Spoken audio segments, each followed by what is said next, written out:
الحمد لله وحده والصلاة والسلام على من لا نبي بعد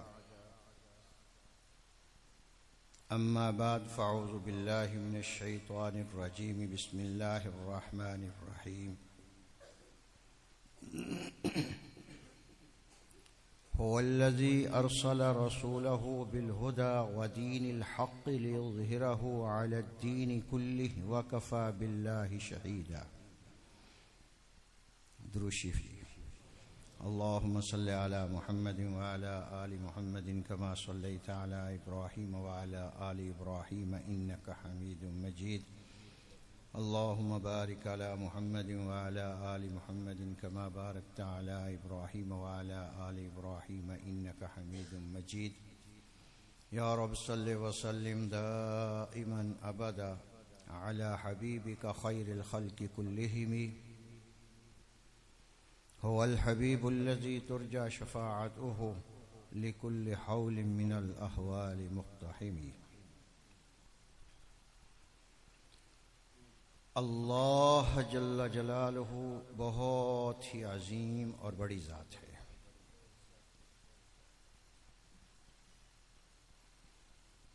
اللہ کریم جس کام کا ارادہ فرما لیتے ہیں، احوال جیسے بھی ہوں،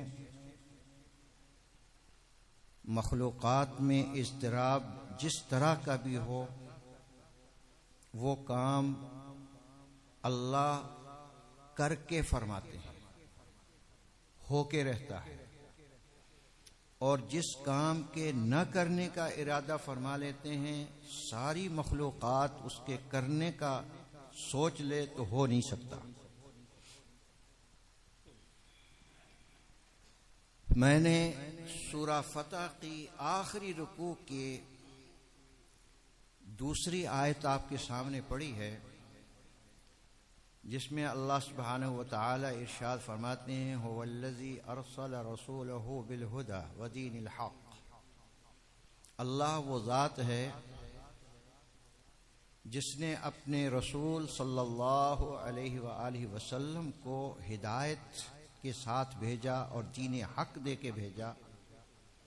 لِيُظْهِرَهُ عَلَى الدِّينِ كُلِّهِ، تاکہ تمام ادیان پر اس دین اسلام کو غالب فرما دے. وَكَفَى بِاللَّهِ شَهِيدًا، اللہ کافی ہے، کارساز ہے یہ کام کرنے کے لیے. اور اس سے بالکل یہی الفاظ، لیکن آخری الفاظ میں سورہ غالباً جمعہ کے اندر بھی یہی الفاظ ہیں کہ وہاں بھی اللہ جل جلالہ نے سورہ صف میں غالباً کہ وہاں وَلَوْ كَرِهَ الْكَافِرُونَ یا مشرکون، کیوں جی آپ حافظ بتائیں، مشرکون آیا ہے، باقی وہی الفاظ ہیں وہاں بھی. هُوَ الَّذِي أَرْسَلَ رَسُولَهُ بِالْهُدَى وَدِينِ الْحَقِّ لِيُظْهِرَهُ عَلَى الدِّينِ كُلِّهِ وَلَوْ كَرِهَ الْمُشْرِكُونَ. یہ دو جگہ اللہ نے آیت فرمائی.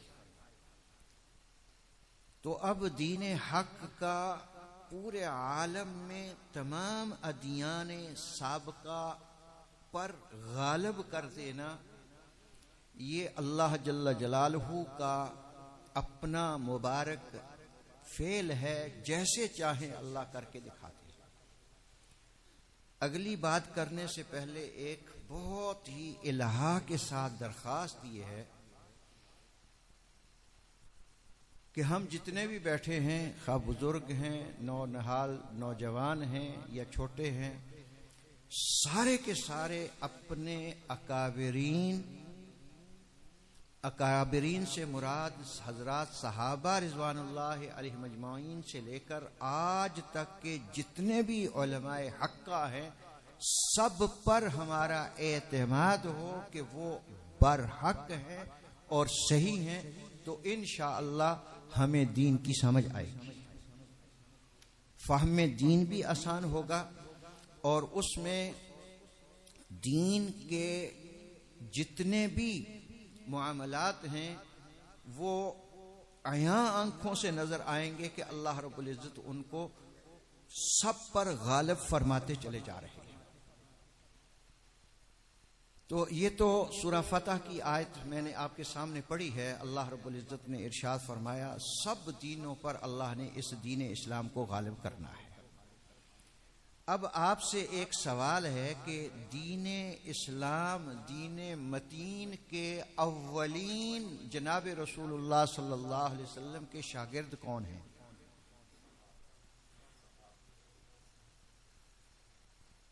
دیکھو یہاں اساتذہ بیٹھے ہیں، بہت سارے مدارس کے اساتذہ بھی ہیں، سکولوں کے اساتذہ بھی ہوں گے، تو ان سے پڑھنے والے جو اول پڑھتے ہیں تو ان پر اعتماد بھی ہوتا ہے اپنے استاد کو کہ میرے یہ نہال، میرے یہ نوجوان شاگرد، یہ انہوں نے یہ کچھ پڑھا، میں نے یہ پڑھایا ہے۔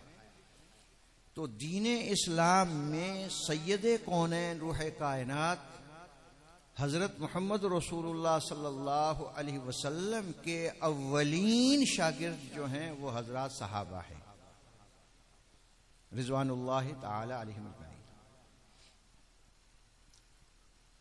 اگر ہم حضرات صحابہ کو درمیان میں سے ہٹا دیں، دین کی جتنی عمارت ہے ایک لمحہ سے پہلے وہ منہدم ہو جاتی ہے، اس کی کوئی بیسمنٹ نہیں رہتی، بنیادیں نہیں رہتی۔ تو صحابہ ایسے ہیں رضوان اللہ علیہم اجمعین کہ ان کی وجہ سے یہ دین ہم تک پہنچا ہے کہ دین کے اولین گواہ جو ہیں، دین کے اولین جو گواہ ہیں وہ حضرات صحابہ رضوان اللہ علیہم اجمعین ہیں۔ ان کے سامنے پورا دین اللہ جل جلالہ نے نازل فرمایا۔ رسول انور صلی اللہ علیہ وسلم کے قلب اطہر پر اترتے انہوں نے آیات مبارکہ دیکھی، سنی، رسول اللہ صلی اللہ علیہ وسلم نے ان کو سنائی اور فوراً انہوں نے ازبر یاد کی۔ تو اولین دین اسلام کے جو گواہ ہیں وہ حضرات صحابہ رضوان اللہ علیہم اجمعین ہیں۔ تو یہ بات اگر ذہن میں رہے کہ حضرات صحابہ ہی اصل ہیں تو یہ آیت مبارکہ سمجھنے میں آسانی ہوگی۔ یہ آیت ہے، اس سے اگلی آیت ہے محمد الرسول اللہ والذین معہ اشداء علی الکفار رحماء بینہم تراہم رکعا سجدا یبتغون فضلا من اللہ ورضوانا سیماہم فی وجوہہم من اثر السجود ذالک مثلہم فی التوراۃ ومثلہم فی الانجیل کزرع اخرج شطأہ، آخر تک۔ تو اس آیت میں دین اسلام کو اللہ جل جلالہ نے ایک کھیتی کے ساتھ تشبیہ دی ہے، اور ابتداءً یہ بات ارشاد فرمائی ہے کہ حضرت محمد صلی اللہ علیہ وآلہ وسلم اللہ کے رسول ہیں جو ان کے ساتھی ہیں۔ وہ آپس میں بہت نرم خو ہیں، اشداء علی الکفار، کافروں پر بڑے سخت ہیں۔ اور آگے اللہ رب العزت نے ان کے اور دین متین کی ابتدا کے احوال ایک مثال سے سمجھائے ہیں۔ جیسے زمیندار جب زمین میں کوئی فصل بوتا ہے تو اس فصل بونے میں جب پودا نکلتا ہے، ابھی گندم کا موسم 2 مہینے قبل شروع ہوا اور اب الحمدللہ اس میں سٹا بھی نکل آیا ہے اور اگلے ماہ انشاءاللہ گندم گھروں میں آ جائے گی۔ تو جب وہ ابتداءً کمپل نکلتی ہے کتنی مضبوط ہوتی ہے، ایک کیڑا بھی اس پر چڑھ جائے جھک جاتی ہے، ایسے ہے کہ نہیں؟ یعنی اس میں کسی قسم کی کوئی سختی نہیں ہوتی، انتہائی نازک۔ بین ہی ابتدائے اسلام میں جب سید کونین صلی اللہ علیہ وآلہ وسلم نے دین متین کی دعوت دی تو سب سے پہلے مردوں میں اسلام قبول کرنے والے تنہا سیدنا صدیق اکبر رضی اللہ عنہ ہیں۔ بچوں میں قبول کرنے والے سیدنا علی المرتضیٰ رضی اللہ عنہ ہیں۔ خواتین میں اسلام قبول کرنے والی صرف ہماری پہلی اماں جان سیدہ خدیجہ کبریٰ رضی اللہ عنہا ہے، اور غلاموں میں سب سے پہلے ایمان لانے والے سیدنا زید بن حارثہ، جو کہ سیدہ خدیجہ رضی اللہ تعالی عنہا نے خرید کر رسول اللہ صلی اللہ علیہ وسلم کو ہبہ فرما دیا تھا۔ یہ چار ایک ایک کمپل نکلتی ہے۔ پھر اس کے اندر تھوڑی سی مضبوطی آتی ہے کہ عشرہ مبشرہ آ گئے، پھر تھوڑا اور آگے بڑھے تو اصحاب بدریین آ گئے، سیدنا عمر رضی اللہ عنہ اور مضبوط ہوا، پھر ایک تناور درخت بن گیا، اور جب وہ تناور درخت بنا، جیسے زمیندار ابتداً اس کھیتی کو دیکھتا ہے کہ نحیف سی کمزور سی کمپل، پھر وہ بڑھتے بڑھتے اس بالکل جب کٹنے کے قریب آتی ہے، یعجب الزراع، زمینداروں کو وہ بہت بھلی لگتی ہے۔ ایسے ہی دین متین کی جو ابتداً احوال حالات تھے، جب وہ بڑے ہیں، لیغیظ بہم الکفار، تاکہ کافروں کو غصہ آئے، تو اللہ نے یہ دین متین کی جو آبیاری فرمائی ہے، جو فصل کو بڑھایا پھلایا پھولا ہے، یہ جیسے کھیتی ابتداً ایسے ہی یہ دین متین کی، اور سب سے پہلا سہارا دینے والے اس دین متین کو سیدنا ابو بکر رضی اللہ تعالیٰ عنہ ہے، اور یہ ابھی اسلام آیا نہیں تھا، اسلام کا اعلان نہیں ہوا تھا، نام و نشان نہیں تھا اسلام کا۔ حضرت صدیق اکبر رضی اللہ تعالی عنہ ارشاد فرماتے ہیں کہ میں یمن گیا، وہاں میں ایک صومعہ کلیسا کے قریب ٹھہرا، تو اندر سے ایک اس کا پادری نکل کے آیا، اس نے مجھے دیکھا، دیکھنے کے بعد مجھ سے پوچھا من این انت، کہاں سے ہو؟ میں نے ان سے کہا کہ من قریش، میں قریش سے ہوں۔ تو اس نے اگلا سوال کیا، فی ای بطن، قریش کے آگے شاخ کون سی ہے؟ سوال بھی خود کر رہا اور فوراً جواب بھی دیا، من تیم، قبیلہ تیم سے ہو؟ صدیقہ کو فرمانے لگے ہاں قبیلہ تیم سے ہو۔ تمہارا نام کیا ہے؟ نام پوچھا تو خود ہی کہنے لگا تمہاری کنیت ابو بکر ہے؟ انہوں نے کہا ہاں میری کنیت ابو بکر ہے، تمہیں اس سے کیا؟ وہ کہنے لگا اپنا پیٹ سے ذرا یہاں سے کپڑا اٹھاؤ، میں ایک نشانی دیکھنا چاہتا ہوں۔ اللہ قرآن میں فرما رہے ہیں مثلہم فی التوراۃ والانجیل، ان کی مثالیں تورات و انجیل میں موجود ہیں۔ تو حضرت صدیق اکبر رضی اللہ عنہ فرمانے لگے میں اپنا کرتا کیوں اٹھاؤں؟ انہوں نے کہا میں ایک یہاں نشان ہے وہ دیکھنا چاہتا ہوں، کیونکہ ہماری تورات و انجیل میں یہ نشانی موجود ہے کہ جو صدیق اکبر ہوں گے، ابو بکر ہوں گے، قریش کے قبیلہ تیم سے ہوں گے، ان کے یہاں ایک تن ہوگا، ایک نشانی ہوگی، وہ دیکھنا چاہتا ہوں۔ انہوں نے کہا اچھا۔ صدیق اکبر فرماتے ہیں میں جو کبھی اپنا بطن ہونے کے باوجود، اپنا پیٹ ہونے کے باوجود، اپنا جسم ہونے کے باوجود مجھے بھی کبھی خیال نہیں آیا تھا۔ اس کے کہنے پہ میں نے جب اٹھایا تو دیکھا واقعتاً وہاں ایک نشان، اور پھر میرے ٹانگ پہ بھی ایک نشان اس نے دیکھا، اور دیکھنے کے بعد مجھے کہنے لگا تمہیں مبارک ہو۔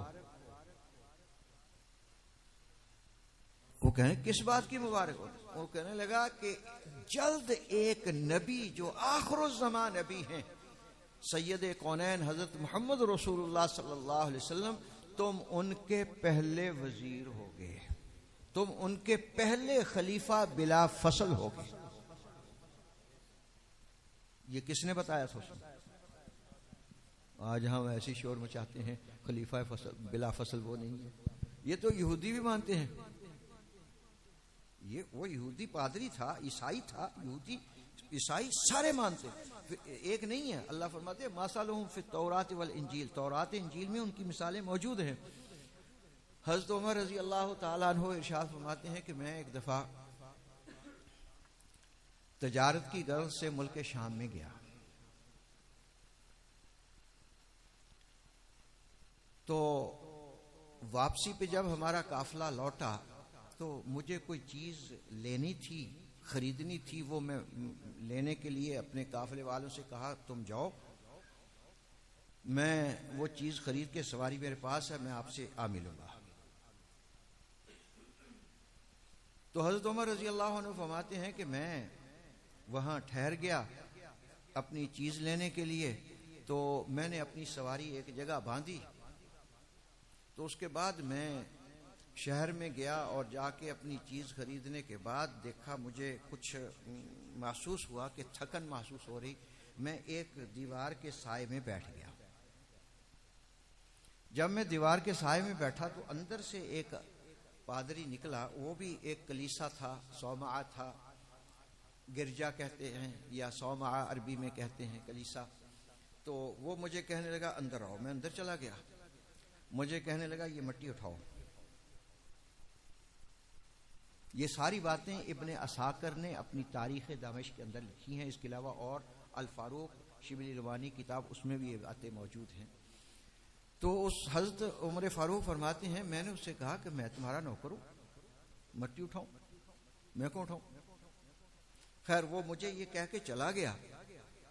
جب وہ واپس آیا تو میں بیٹھا تھا، باہر سے دروازہ بند کر گیا. اب میں نکل بھی نہیں سکتا تھا. تھوڑی دیر کے بعد جب واپس آیا تو آتے ہی مجھے کہنے میں نے تمہیں کہا تھا یہ مٹی اٹھاؤ، تم نے مٹی کیوں نہیں اٹھائی؟ حضرت عمر فرماتے ہیں مجھے غصہ آیا. وہاں کوئی چیزیں پڑی تھیں، بیلچے وغیرہ یا کوئی کھدائی کا سامان، کیونکہ مٹی تو موجود تھی. میں نے ایک اس میں سے اٹھایا، اس کے زور سے مارا اور وہ تو وہیں گر گیا. اور میں وہاں سے نکلا، دروازہ کھلا تھا، کھول کے دروازہ میں بھاگنا شروع کیا. بھاگتے بھاگتے جب تھک گیا تو پھر میں ایک اور سائے کے اندر دیوار کے ساتھ لگ کے بیٹھ گیا. اور مجھے اپنی سواری یاد ہی نہیں رہی، میری سواری کہاں کھڑی ہے، وہ بھول گیا سارا کچھ. تو جب میں اگلے جگہ پہنچا تو وہاں سے بھی ایک اندر سے پادری نکلا، وہ بھی ایک گرجا تھا. تو اس نے مجھے کہا اندر آؤ. میں اندر چلا گیا. اس نے مجھے پانی پلایا، مجھے کھانا بھی کھلایا. اور جب کھانا میرے سامنے رکھا تو ایک کاغذ پینسل بھی لے آیا. کہنے لگا جی آپ یہاں پر نا میں کچھ عبارت لکھتا ہوں کہ یہ جو گرجا ہے اور اس گرجے کی جتنی جائیداد ہے یہ ساری کی ساری جب آپ کی حکومت آ جائے گی میری ہوگی. کیا کہہ رہا ہوں؟ میرے بات ساتھ چل رہے ہیں کہ نہیں؟ عربی نہیں میں بول رہا. تو اس نے کہا کہ یہ لکھ دو عبارت کہ یہ گرجا اور اس کی جتنی جائیداد ہے، زمینیں ہیں، وہ ساری کی ساری جب تمہاری حکومت ہوگی میری ہوں گی، تمہاری ہی ہوں گی، ہم اس پہ قبضہ نہیں کریں گے. بس عمر مان لگے مجھے تو کبھی مکہ مکرمہ کے چھوٹے سے ایک شہر جو اس وقت چھوٹا سا شہر ہی تھا کہ اس کی حکومت کا کبھی خیال نہیں آیا. تم یہاں کہتے ہو یہ حکومت ہماری ہوگی. انہوں نے کہا تمہیں اس سے کیا، لکھ دو تو دستخط کر دو بس. حضرت عمر فرماتے ہیں رضی اللہ تعالی عنہ کہ میں نے جو اس کی عبارت تھی دیکھی پڑھی، میں نے صرف دستخط ہی نہیں کیے، میں چونکہ پڑھے لکھے صحابہ آدمیوں میں شمار ہوتا تھا کہ مکہ مکرمہ میں صرف 17 آدمی 17 آدمی پڑھے لکھے تھے، ان میں میرا بھی شمار ہوتا تھا. میرے پاس ایک مہر بھی تھی، میں نے اس پر مہر بھی لگائی اور دستخط بھی کر دی. بات بھول بھلائی، کیا تھا کیا نہیں، کچھ مجھے خبر نہیں کیا ہوا کیا نہیں۔ اور اس کے بعد اللہ جل جلالہ نے جب رسول انور صلی اللہ علیہ وسلم کو حکم فرمایا اعلان کرو نبوت کا، انہوں نے اعلان کیا، 7 سال ہم نے بھی مخالفت کی، 7 نبوی میں حضرت عمر رضی اللہ عنہ ایمان لائے۔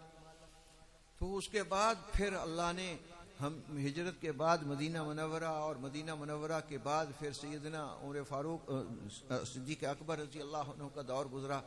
اس کے بعد اللہ نے مجھے جب صدیق اکبر کے بعد خلافت پر متمکن فرمایا، تو ہماری فوجیں جب فلسطین پہنچی تو انہوں نے مسجد اقصی کے لیے شرط لگائی کہ یہ تمہاری ہیں ساری چیزیں،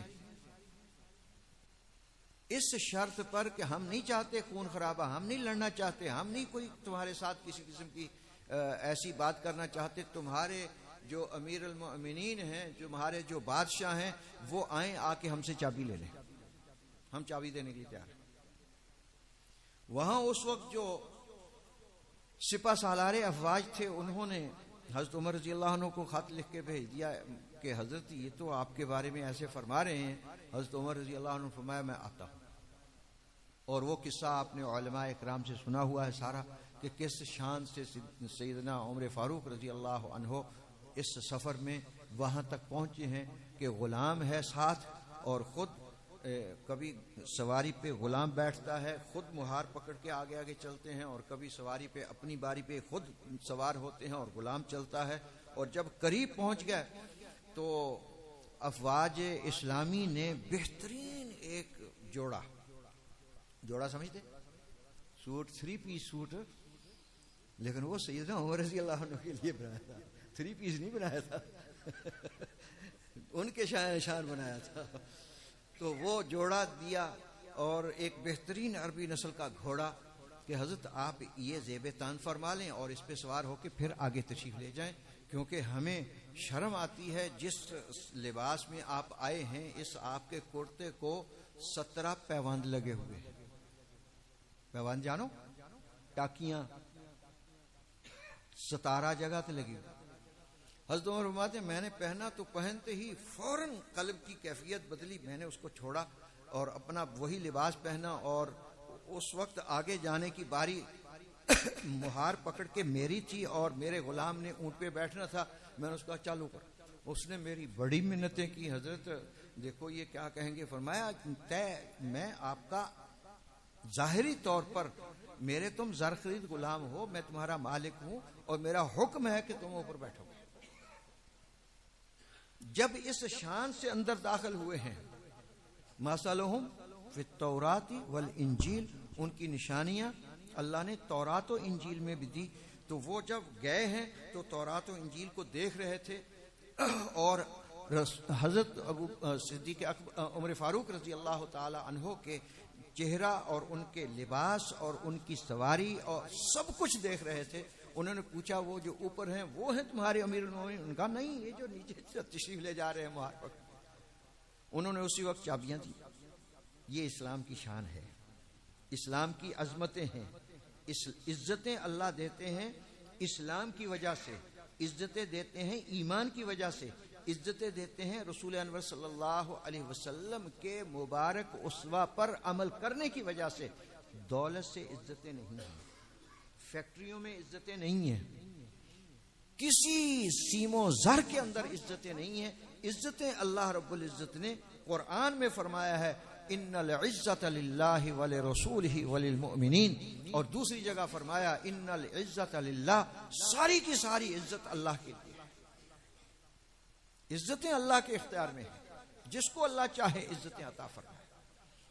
تو جب وہ چابیاں ملیں اور فلسطین سارا فتح ہو گیا، تو ایک بہت بابا جی بوڑھے انہوں نے ایک کاغذ حضرت عمر کے سامنے پیش کیا۔ کتابوں میں یہ بات لکھی ہے فَبَقَى عمر رضی اللہ تعالی عنہ وقال لا لعمر ولا لابنی، حضرت عمر رضی اللہ عنہ رونے لگ گئے اور ساتھ رو رہے ہیں زاروں قطار، اور ساتھ ہی آنکھوں سے آنسوؤں کے ساتھ ساتھ زبان پر یہ الفاظ ہیں، نہ عمر کے اختیار میں ہے نہ عمر کے بیٹے کے اختیار میں ہے، لا لعمر ولا لابنی، لا لعمر ولا لابنی، نہ عمر کے اختیار میں نہ عمر کے بیٹے کے اختیار میں۔ صحابہ اور جو ساتھ تھے انہوں نے کہا حضرت یہ کیا معاملہ، فرمایا یہ بڑا قصہ دور کا قصہ ہے۔ پھر انہوں نے سارا سنایا کہ اس زمانے میں جب میں جاہلیت میں مجھے اونٹ بھی چرانے نہیں آتے تھے، اللہ کب اونٹ بھی چرانے نہیں آتے تھے، اور ان کے باپ حضرت خطاب جو تھے وہ حضرت عمر رضی اللہ عنہ کو مارا کرتے تھے کہ عمر تمہیں اونٹ چرانے نہیں آتے۔ اب کبھی ایک اونٹ گم کر کے آ جاتا ہے، کبھی 2 اونٹ گم کر کے آ جاتا ہے، تم زندگی میں کوئی کام نہیں کر سکتے۔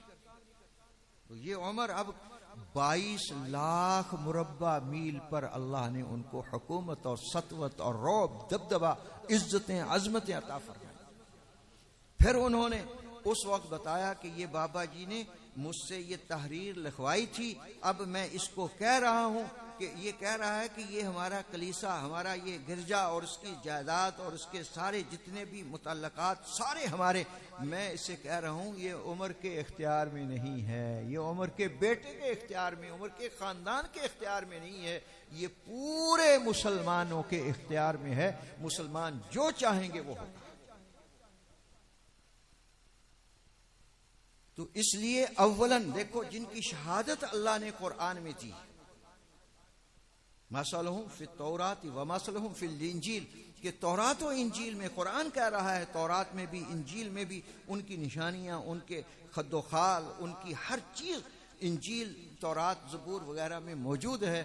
تو ان کی برکت سے پھر اللہ نے کتنا رعب عطا فرمایا اور کتنے دین کی سطوت اور کتنے دین کو عزتیں ملیں۔ اور حضرت عمر رضی اللہ تعالیٰ عنہ فرمایا کرتے تھے کہ اللہ نے اعزنا الاسلام، اللہ نے ہمیں اسلام کی برکت سے عزت عطا فرمائی ہے، اسلام نہ ہوتا ہماری کوئی عزت نہیں تھی، ہم وہی تھے۔ دیکھو اس دور کو، اس دور کے پورے احوال کو اپنے سامنے رکھیں، ایک طرف سلطنت روما ہے، دوسری طرف سلطنت کون سی تھی؟ یونان تھی۔ دونوں سلطنتیں اس خطہ حجاز پر اپنی حکومت کرنا توہین سمجھتی تھی کہ یہ اجٹ، یہ جنگلی لوگ، یہ بدوی لوگ جن کو کسی قسم کے آج کی بولی میں نہ ایٹیکیٹس ہیں، نہ کوئی مائنر ہیں، کچھ آداب و احترام نہیں ہے، تو ان پہ ہم حکومت کریں۔ اپنا حکومت کرنا ان لوگوں پر، اس خطہ حجاز پر اپنی توہین سمجھتے تھے، لیکن اللہ نے رسول انور صلی اللہ علیہ وسلم کو جب حکم فرمایا کہ اعلان کرو ایمان کا، اسلام کا، توحید کا، تو اللہ کے نبی نے ایمان، اسلام، توحید کا جب پرچار کیا ہے، اعلان فرمایا ہے، تو پھر ایک ایک کر کے صحابہ رضوان اللہ علیہ مجمعین، بلکہ اگر یوں کہا جائے کہ پوری روئے زمین پر انبیاء علیہ السلام کے بعد جتنے بھی، پوری روئے زمین پر انبیاء علیہ السلام کے بعد جتنے بھی نفوس قدسیہ تھے، سب سے اعلیٰ اور عرفہ اور بہترین انسان تھے، ان تمام کو اللہ جل جلالہ نے نبی پاک صلی اللہ علیہ وسلم کے قدموں میں لا کے بٹھایا ہے۔ پورے روم میں ایک صہیب رومی رضی اللہ تعالیٰ عنہ تھے، ان کو وہاں سے اٹھایا اور رسول اللہ صلی اللہ علیہ وسلم کے قدموں میں بٹھایا۔ پورے ایران میں، فارس کے اندر صرف ایک سیدنا سلمان رضی اللہ تعالیٰ عنہ تھے، ان کو وہاں سے اٹھایا ہے، اور وہ اس وقت سب سے قیمتی، سب سے عظیم ایران کے اندر وہاں سے ان کو نکالا ہے، اور اللہ نے عمر بھی لمبی عطا فرما کے رسول اللہ صلی اللہ علیہ وسلم کے قدموں میں ان کو بٹھایا ہے، اور 250 سال بالاتفاق ان کی عمر مبارک ہے۔ کتنی؟ اور بالاختلاف 350 سال ہے، بالاتفاق 250 سال ان کی عمر ہے۔ بہرحال تو دین متین کی آبیاری اللہ جل جلالہ نے غربا سے فرمائی ہے۔ نحیف اور کمزور جو معاشرے کے انسان تھے، مالی اعتبار سے بھی جسمانی اعتبار سے بھی، ان کو اللہ نے اس کے لیے کھڑا فرمایا۔ ایسے نہیں، جتنے بھی کفار مشرکین مکہ تھے، کفار تھے، وہ نبی کریم صلی اللہ علیہ وسلم سے یہ کہا کرتے تھے کہ ہم آپ کے پاس اس لیے نہیں آتے، آپ کے پاس صہیب رومی ہیں، یہ بلال حبشی ہیں، حضرت عمار ہیں، حضرت یاسر ہیں، حضرت زنیرہ ہیں، رضوان اللہ تعالی علیہم اجمعین، یہ جو معاشرے کے کمزور ترین انسان، ان کے ساتھ ہمیں اپنے ساتھ بٹھائیں، اس لیے ہم نہیں آتے۔ ایسے نہیں، ان کمزوروں اور نحیفوں کو کی وجہ سے اللہ نے اپنے نبی کو بھی، جیسے حضور صلی اللہ علیہ وسلم خود ارشاد فرماتے ہیں، آتبانی ربی، میرے اللہ نے مجھ پر بھی عتاب فرمایا۔ پنجابی میں کہتے ہیں اللہ نے مجھے ڈانٹ پلائی، کیوں؟ میں نے عبداللہ ابن مکتوم رضی اللہ تعالی عنہ کے آنے پر تھوڑا سا اپنے چہرے کے پیشانی پر بل آئے تھے، قبیضہ خاطر ہوا تھا۔ اللہ فرماتے ہیں عبس وتولی ان جاءہ الاعمی، آپ چیب جبیں ہوئے، ایک ترجمہ ایک مفسر نے کہا ہے آپ چیب جبیں ہوئے، ان جاءہ الاعمی، کہ آپ کے پاس اندھا آ گیا، اور اس کی برکت سے آپ کو کیا معلوم کہ یہ کتنا عظیم ہے، اور جو کفار آپ کے سامنے بیٹھے ہیں ان سے ساری روئے زمین بھر جائے، اس کے مقابلے میں وہ کچھ بھی نہیں ہے۔ تو اس لیے یہ جو دین کی برکتیں بہاریں، الحمدللہ آپ کے اس عبداللہ ٹاؤن کے اندر، سہارا ٹاؤن، عبداللہ ٹاؤن لکھا ہوا ہے جی، عبداللہ ٹاؤن، چلو آج جو کہتے ہیں یہی ہے، ٹھیک ہے نہیں؟ تو یہ برکتیں رحمتیں جو اللہ نے لگائی ہوئی ہیں، مجھے یہ ساری باتیں حکیم صاحب کا ایک جملہ اس کی وجہ سے میں نے کہی ہیں، وہ جملہ میں آپ کو بتاتا ہوں کیا ہے، پھر آپ سمجھنا کہ اللہ رب العزت کیسے کتنا کام لیتے ہیں۔ انہوں نے آج ایک جملہ فرمایا تھا کہ میں تو بیمار ہوں، حضرت مولانا محمد ارشد صاحب، مولانا اختر صاحب یہ دونوں کام کرتے ہیں، میں تو آتا نہیں، اور ان کے کہنے کا انداز ایسا تھا جیسا کہ یہ اپنے قلب کے اندر یہ محسوس کر رہے تھے، جو مجھے احساس ہوا کہ میں تو آتا نہیں، اب پتہ نہیں اللہ مجھے ثواب دیں گے کہ نہیں دیں گے۔ دیکھو ایک آپ سے مسئلہ پوچھتا ہوں، ایک آدمی، اذان ہو گئی، جماعت کھڑی ہو گئی، ایک آدمی وہ نماز پڑھنے کے لیے مسجد میں جب آنے کی کوشش کر رہا تو جماعت میں پہلی رکعت سورہ فاتحہ بھی پڑھ دی امام نے، اگلی سورت بھی ملا دی، رکوع بھی کر لیا، سجدہ بھی ہو گیا، دوسرا سجدہ بھی ہو گیا، دوسری رکعت بھی، تیسری بھی، چوتھی بھی، حتیٰ کہ امام نے التحیات آخری قادہ کی پڑھنے شروع کر دی۔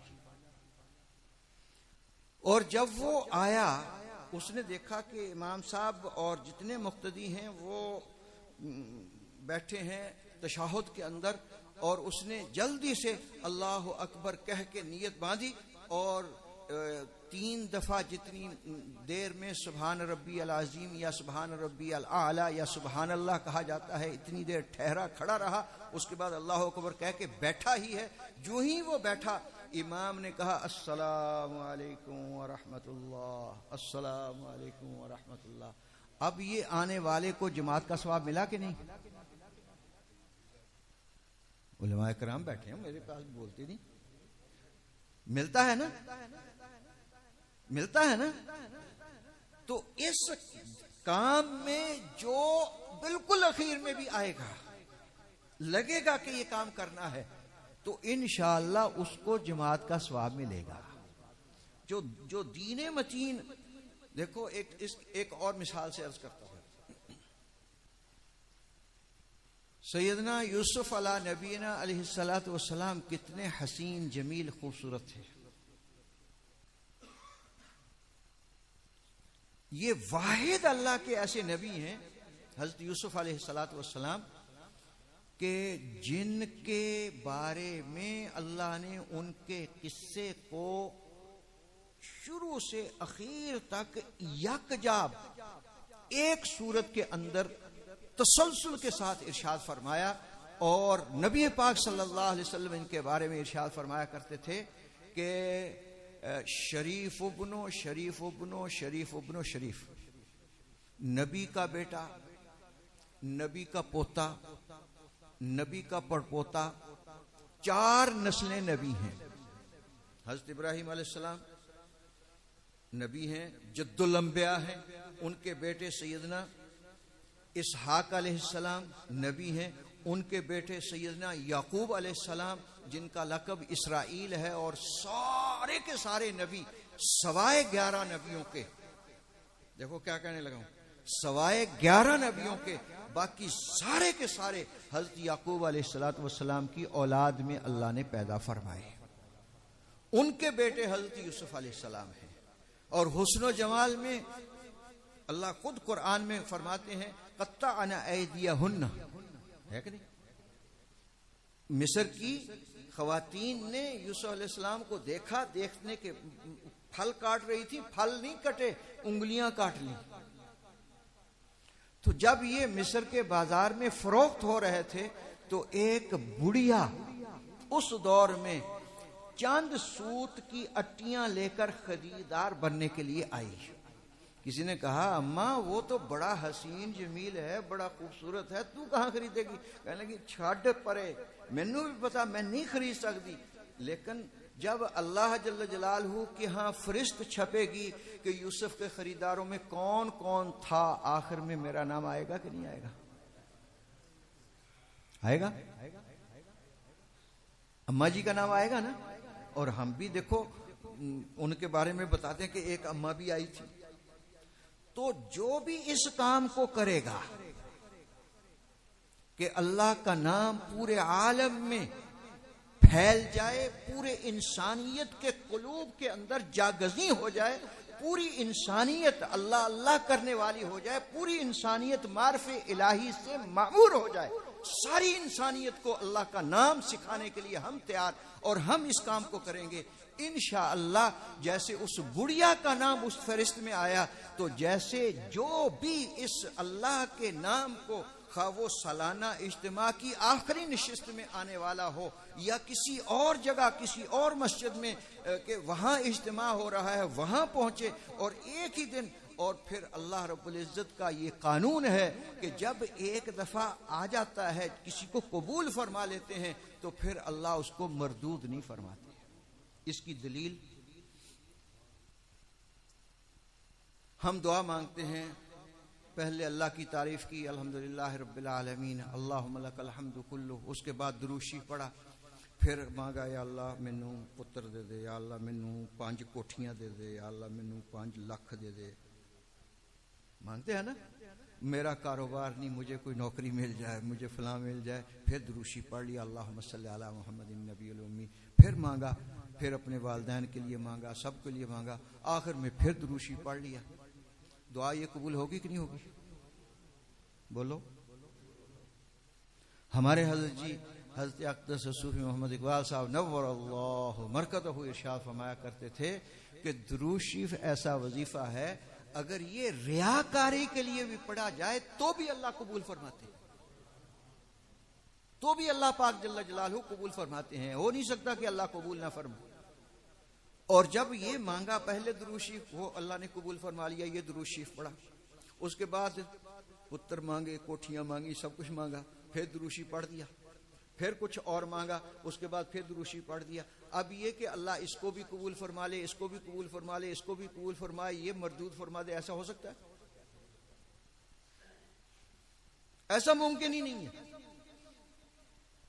ہو ہی نہیں سکتا کہ اللہ مردود فرما دیں ان چیزوں کو جب ارد گرد وہ منصف ہیں، احکم الحاکمین ہیں. ان سے بڑا انصاف کرنے والا کون ہے؟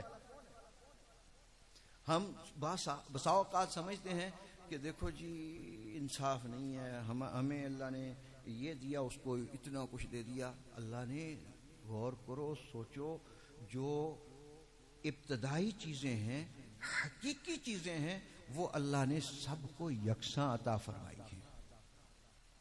آنکھیں سب کو دی ہیں کہ نہیں؟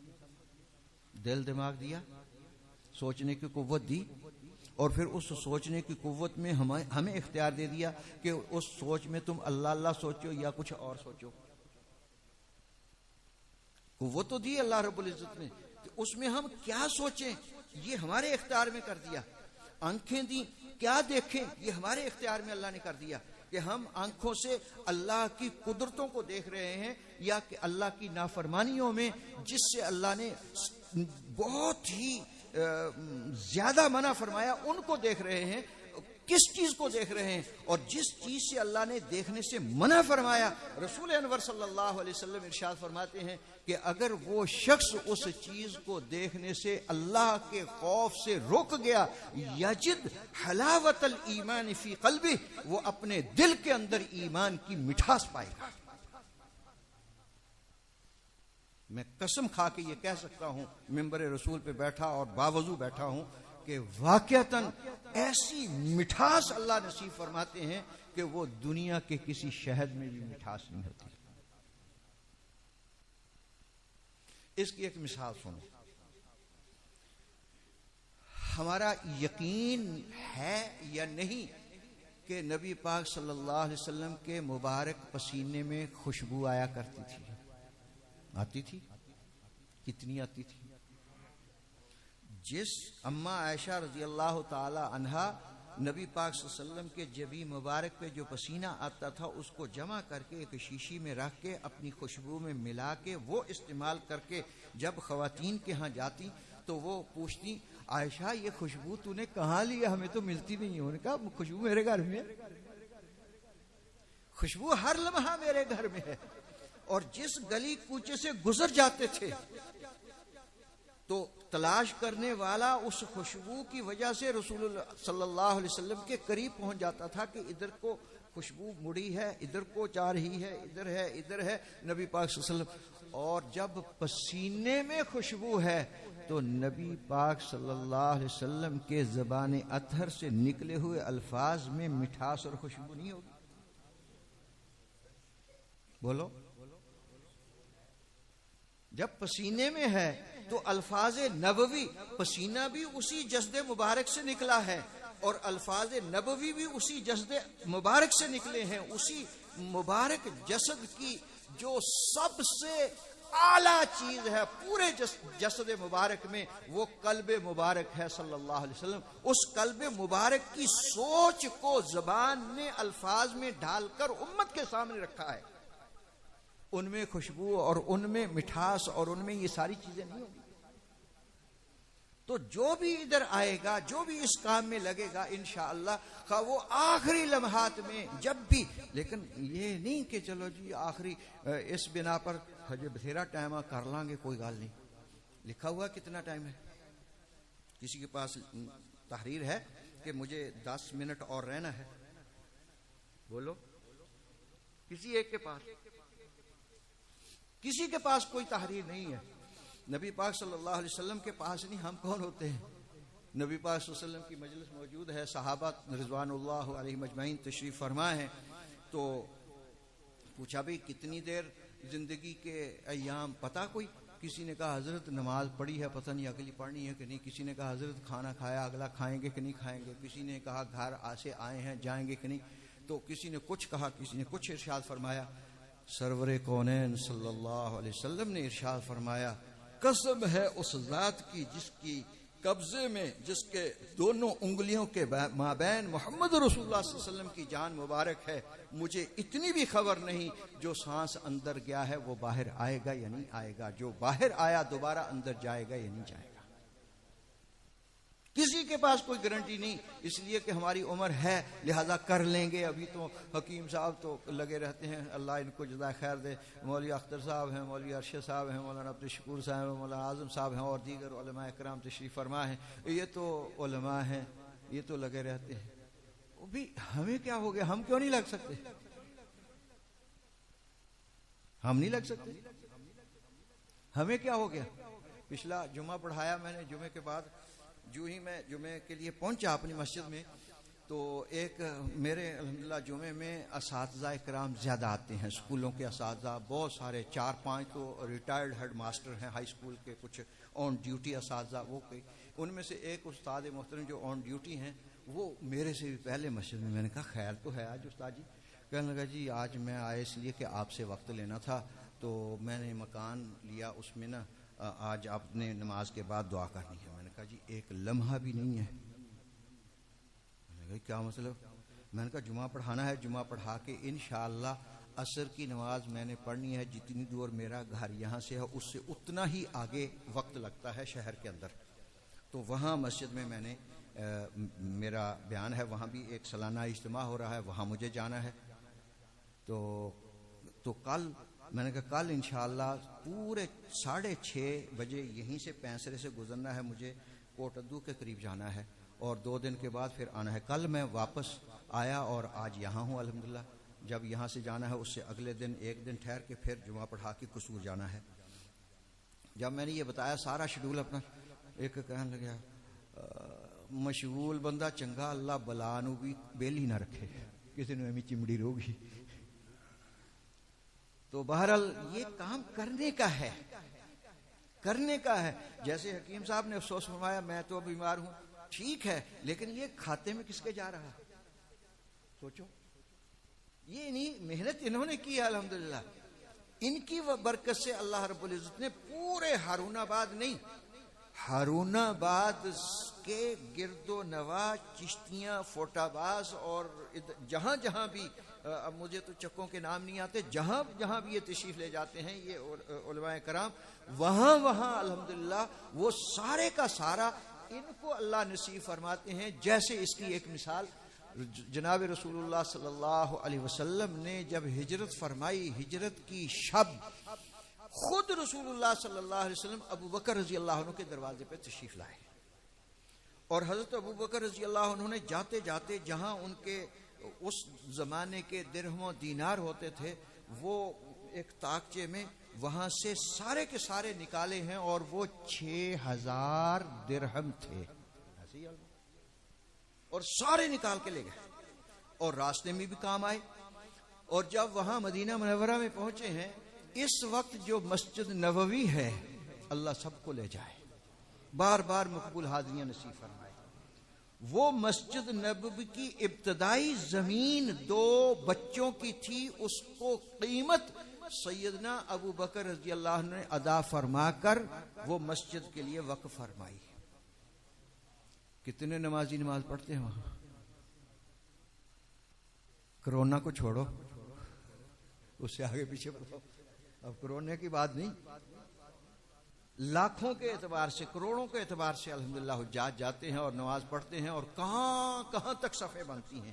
جو اس وقت مسجد نبوی کا جو انہوں نے احاطہ اور صحن اور حال اور اس کے گرد و نواح کے علاقے جتنے بھی مسجد میں شامل کرنے کا ان کا منصوبہ ہے، اس میں بیک وقت ایک دفعہ امام کے ساتھ جو نمازی نماز پڑھیں گے وہ 29 لاکھ انسان ہوں گے۔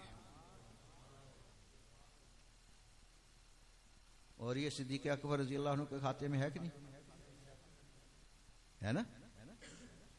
اسی لیے تو ہم کہتے ہیں صحابہ معیار ہیں، صحابہ بنیاد ہیں، صحابہ اولین گواہ ہیں ایمان کے، اسلام کے، صحابہ ہماری نماز کے اولین گواہ ہیں، صحابہ ہماری زکوٰۃ کے اولین گواہ ہیں، صحابہ ہمارے حج کے اولین گواہ ہیں، صحابہ روزے کے اولین گواہ ہیں، صحابہ نکاح، بیوہ، طلاق، جتنے بھی دینی معاملات ہیں سب کے اولین گواہ صحابہ ہیں رضوان اللہ علیہم اجمعین، اور ان کے بعد تابعین ہیں، پھر تبع تابعین ہیں، حتیٰ کہ ہمارے آج کے جو اکابر ہیں یہ انہی کی روشنی میں، انہی کی اتباع میں الحمدللہ دن رات اللہ جل جلالہ کے اس دین متین کے لیے لگے ہوئے ہیں۔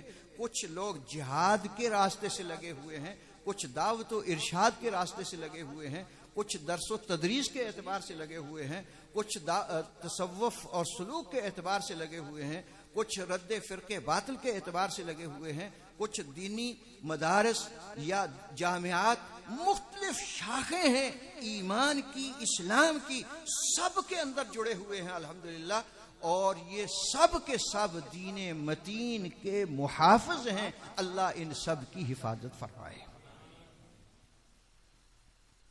اگر ہم بھی لگیں گے انشاءاللہ، مرنے کا کوئی پتہ نہیں ہے، یہ پتہ کسی کو، چلے جائیں گے۔ اگر کوئی اللہ کے لیے، اللہ کو خوش کرنے کے لیے کوئی کام کر کے جائیں گے، انشاءاللہ اللہ جل جلالہ اس کام کو اللہ کے نام کی برکت سے، جو اللہ کی رضا کے لیے کیا ہوتا ہے، اس کو اللہ قائم دائم رکھتے ہیں، اور وہ قلوب پر حکومت ہوتی ہے، قلوب کے اندر رچا بسا دیتے ہیں کہ یہ کام اصل کام تھا۔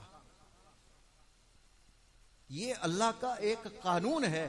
اللہ جل جلالہ ہمیں بھی اس دین متین کی جتنی بھی ہو سکے آبیاری کے لیے، خدمت کے لیے، جس اعتبار سے بھی اللہ لگنے کی توفیق نصیب فرمائے۔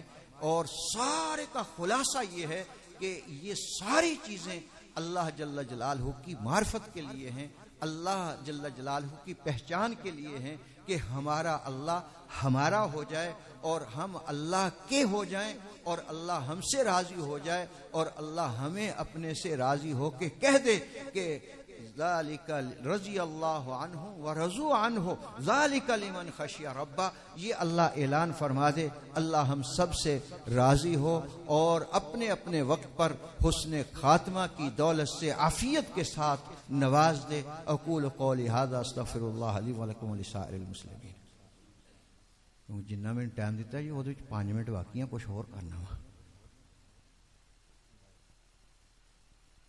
تو یہ فرما رہے ہیں کہ اب سلسلہ بیعت کا ہے کہ اگر کوئی پہلے کسی اللہ والے سے الحمدللہ نحمدہ ونستعینہ ونستغفرہ ونؤمن بہ ونتوکل علیہ ونعوذ باللہ من شرور انفسنا ومن سیئات اعمالنا من يهده الله فلا مضل له ومن يضلله فلا هادي له ونشهد أن لا إله إلا الله وحده لا شريك له ونشهد أن سيدنا ومولانا محمدا عبده ورسوله أما بعد فأعوذ بالله من الشيطان الرجيم بسم الله الرحمن الرحيم إن الذين يبايعونك إنما يبايعون الله يد الله فوق أيديهم فمن نكث فإنما ينكث على نفسه ومن أوفى بما عاهد عليه الله فسيؤتيه أجرا عظيما وقال تعالى يا أيها الذين آمنوا اتقوا الله وابتغوا إليه الوسيلة وجاهدوا في سبيله لعلكم تفلحون۔ کہیے أشهد أن لا إله إلا الله وأشهد أن محمدا عبده ورسوله۔ میں گواہی دیتا ہوں کہ اللہ کے سوا کوئی معبود نہیں، اور حضرت محمد صلی اللہ علیہ وسلم اللہ کے سچے بندے اور رسول ہیں۔ ایمان لایا میں اللہ پر، اس کے فرشتوں پر، اس کی کتابوں پر، اس کے رسولوں پر، آخرت پر، تقدیر پر، بھلا ہو یا برا سب اللہ کی طرف سے ہے۔ توبہ کی میں نے کفر سے، شرک سے، بدعت سے اور ہر گناہ سے جس کو شریعت گناہ کہتی ہے، اور عہد کرتا ہوں جب بھی کوئی گناہ ہو جائے گا فوراً توبہ کروں گا۔ یا اللہ میری توبہ کو قبول فرما اور عہد پر پختہ فرما۔ بیعت کی میں نے سید کونین حضرت محمد رسول اللہ صلی اللہ علیہ وسلم سے، ان کے خلفاء کے واسطے سے، چاروں سلسلوں میں علی اصغر کے ہاتھ پر۔ یا اللہ میری توبہ کو قبول فرما اور آخرت میں اپنے سچوں کا ساتھ نصیب فرما۔ اللہم لک الحمد کلہ ولک الشکر کلہ، اللہم لک الحمد کما ینبغی لجلال وجہک وعظیم سلطانک۔ اللہم صلی علی محمد النبی الامی وعلی آلہ وسلم تسلیما۔ اللہم حبب الینا الایمان، اللہم حبب الینا الایمان وزینہ فی قلوبنا وکرہ الینا الکفر والفسوق والعصیان وجعلنا من الراشدین وجعلنا من الراشدین۔ اللہم توفنا مسلمین والحقنا بالصالحین غیر خزایا ولا مفتونین۔ اللہم وفقنا لما تحب وترضى من القول والعمل والفعل والنیت والہدی انک علی کل شیء قدیر۔ اللہم صلی علی محمد النبی الامی وعلی آلہ وسلم تسلیما۔ یا اللہ ہماری غلطیوں کو معاف فرما، صغیرہ کبیرہ گناہوں کو معاف فرما۔ یا اللہ ہمارے والدین کی مغفرت فرما، ہمارے اساتذہ اکرام کی مغفرت فرما۔ اے اللہ جتنے بھی ایمان کے ساتھ اس گھڑی سے تک ابا جان آدم علیہ السلام سے لے کر اس دار فانی سے رخصت ہو چکے سب کی مغفرت فرما۔ جن کی مغفرت فرما دی ہے ان کے درجات کو بلند فرما، ان کی قبور کو روضۃ من ریاض الجنہ بنا۔ اے اللہ ان سب سے راضی ہو جا، اے اللہ ان سب سے راضی ہو جا۔ اے اللہ یہاں جتنا بھی درود شریف آج پڑھا گیا ہے اور بھی جتنے بھی مبارک کام ہوئے درود شریف کے لائن سے، نماز کے اعتبار سے، ذکر اذکار کے اعتبار سے، اے اللہ سب کو شرف قبولیت نصیب فرما کے ہماری طرف سے ہمارے آقا سید الرسول صلی اللہ علیہ وآلہ وسلم کی بارگاہ میں اپنے شان ہماری طرف سے ہدیہ فرمائیے، اور ان کے توسل سے بقیہ انبیاء مرسلین صحابہ تابعین تبع تابعین جتنے بھی ہمارے اکابر سلاسل ہیں سب کو، ہمارے والدین کو، اے اللہ سب کو اپنے شان پہنچا دیجئے۔ اے اللہ خیر کا کرم کا معاملہ فرما دیجئے۔ جتنی دعائیں ہمارے آقا صلی اللہ علیہ وسلم نے امت کے لیے خیر کی مانگی ان تمام خیروں سے ہر مسلمان کو اپنے شان مستفید فرمائیے۔ جن شرور سے ہمارے آقا صلی اللہ علیہ وسلم نے پناہ چاہی ان تمام شرور سے اللہ ہم سب میں سے ہر ایک کی اپنے شان حفاظت فرمائیے۔ اے اللہ وانت المستعان وعلیک البلاغ ولا حول ولا قوة الا باللہ۔ ربنا